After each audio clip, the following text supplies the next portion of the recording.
اعوذ باللہ من الشیطان الرجیم بسم اللہ الرحمن الرحیم اللہم صلی علی محمد وعلی محمد لا حول ولا قوة الا باللہ العلی العظیم حسبنا اللہ و نعم الوکیل نعم المولا و نعم النصیر۔ اللہ اپنے چاہنے والوں کو دولت اطمینان سے نوازتا ہے، اور دعا اللہ سے تعلق کا ایک مکمل ذریعہ ہے۔ تو کیا کہتے ہیں، دعائے مجیر جو کہ 13، 14 اور 15 رمضان المبارک کو پڑھی جاتی ہے، جس کی فضیلت کچھ اس طرح کے ہے۔ مفاتیح الجنہ میں بیان کی گئی کہ حضرت رسول خدا سے روایت ہے کہ بڑی شان والی دعا ہے، اور روایت یہ ہے کہ یہ دعا حضرت جبرائیل علیہ السلام نے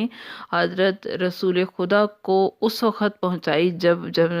آپ مقام ابراہیم پر نماز ادا کر رہے تھے۔ تو اور اس کی فضیلت بھی ذکر بیان کی کہ جو شخص اس دعا کو ماہ رمضان کے ایام بیض میں یعنی کہ 13، 14 اور 15 رمضان میں پڑھے، رمضان کی فضیلت زیادہ ہے، پڑھے تو اس کے گناہ وہ معاف ہو جائیں گے، چاہے وہ بارش کے قطروں، درختوں کے پتوں اور صحرا کی ریت کے ذروں کے برابر ہی کیوں نہ ہوں۔ نیز یہ کہ یہ دعا مریض کو شفا یابی کے لیے، اگر کوئی مقروض ہے تو قرض کی ادائیگی کے لیے، فراخی، اگر کوئی تنگ دست ہے تو اس کی تنگ دستی دور کرتی ہے یہ دعا، اور اگر کوئی غمگین رہتا ہے، کوئی ڈپریشن کا شکار ہے تو اس کے لیے غم کے دور ہونے کے لیے یہ بہت زیادہ مفید اور مجرب دعا ہے۔ ویسے تو کسی بھی ہر مہینے کی 13، 14، 15 کو پڑھی جا سکتی ہے، لیکن رمضان میں پڑھنے کی اس کی بہت سخت تاکید ہے اور بہت زیادہ فضیلت ہے، کیونکہ اس میں ہم مانگ ہی خدا سے کیا رہے ہیں، سبحانک یا اللہ تعالیٰ یا رحمان یا رحیم یا اجرنا من النار یا مجیرو،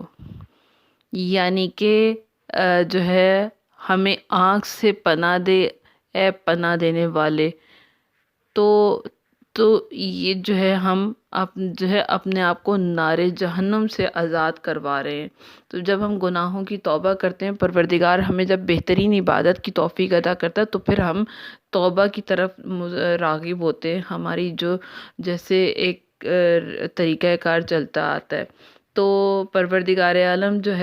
جب ہماری ہدایت چاہتا ہے تو ہمیں دعا کی توفیق عطا کرتا ہے، اور اس دعا کے ذریعے سے تقدیریں بدل جایا کرتی ہیں، معجزات ہوا کرتے ہیں۔ اور یہ جو در ہے، جس در سے ہم منسلک ہیں، در آل محمد و آل محمد کا جو در ہے، یہاں پر میں جیسے کہ ہمیشہ بیان کرتی رہتی ہوں کہ اس در سے معجزے ہوا کرتے ہیں۔ جب ایک گناہ گار انتہائی گناہ کر کے، ایسا گناہ جس کی کوئی تلافی نہیں کر سکتا، اگر وہ بھی آ جائے اس در پر، تو جتنا ہو سکتا وہ گریہ کر کے اور سچے دل کے ساتھ جب اپنے دعا کے لیے ہاتھ اٹھاتا ہے اور سجدے میں سر رکھتا ہے، تو اس کی مناجات پروردگار اپنی بارگاہ میں قبول و منظور کرتا ہے۔ تو انشاءاللہ تعالی ہم دعائے مجیر پڑھیں گے تاکہ ہماری زندگیاں آسان ہوں، اور ہمیں عاقبت اچھی نصیب ہو۔ تو اور اس دعا کے ساتھ کہ خدا پروردگار عالم ہمارے پڑھنے اور آپ کے سننے کو قبول فرمائے۔ مالک تجھے اہل بیت اطہار کا واسطہ، ہم نے بھرپور کوشش کی سارے رمضان اور ابھی تک کوشش کرتے آ رہے ہیں شب قدر کو حاصل کرنے کی، کہ بہترین طریقے سے ہم مناجات کر سکیں۔ اس میں جو کمی اور کوتاہی رہ گئی ہو تو بطفیل محمد و آل محمد کے تجھے اپنے کرم کا، اپنی رحمت کا واسطہ ہمارے تمام گناہان کبیرہ صغیرہ کی مغفرت فرما، تاکہ ہم تجھ تک پہنچ سکیں، تیری معرفت حاصل کر سکیں۔ اہل بیت اطہار کے صدقے سے جو مناجات کی ہم نے پروردگار، اس اور جتنی بھی لوگ یہاں پر سن رہے ہیں اور جو میں بیان کر رہی ہوں، پروردگار سب کی جھولیوں کو مرادوں سے بھر دینا۔ پروردگار عالم اس ماہ مبارک رمضان میں ہمیں ہماری تقدیروں میں وہ سب کچھ لکھ دے جو بہترین لوگوں کے لیے لکھنا تو نے قرار دیا ہے۔ آمین یا رب العالمین۔